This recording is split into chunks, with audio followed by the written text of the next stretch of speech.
துவங்கி போர் முடிந்து 6 வருடங்கள் கடந்தும் எங்களுக்கு பாதிக்கப்பட்ட மக்களுக்கான நியாயம் கிடைக்காத வகையில் நாங்கள் உள்நாட்டு பொறிமுறையில் எல்லாவற்றிலும் நாங்கள் தோல்வி கண்ட நிலையில் சர்வதேச விசாரணையை கோரியிருக்கின்றோம்.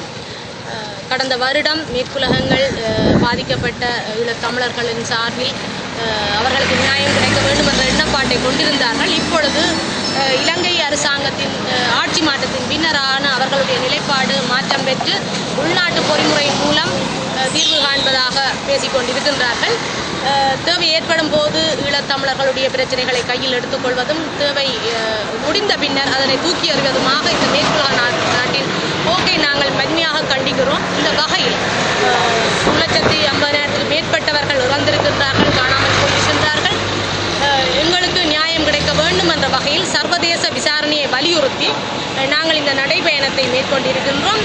இந்த நடைபயணம் என்பது வெறுமனே ஒரு சிலரால் எடுக்கப்படுவது அல்ல. அனைத்து தமிழ் மக்களும் இந்த பாதிக்கப்பட்டவர்கள் சார்பில் நியாயம் கோரி நடக்கின்ற இந்த நடைபயணம். இதற்கான தங்களுடைய ஆதரவினை எங்களுக்கு வழங்க வேண்டும். நாங்கள் பார்க்கின்றோம், இந்த தொடர்ந்தும் அச்சுறுத்தல் காரணமாக அவர்கள் இதற்கான ஆதரவினை தருவதற்கு தயங்குகின்றார்கள். ஆனால் இப்பொழுது 30வது கூடுகின்ற ஐநாவினுடைய மனித உரிமை இந்த பேரவையின் போது நாங்கள் தெளிவாக ஒரு செய்தியை சர்வதேசத்திற்கு கூற வேண்டும்.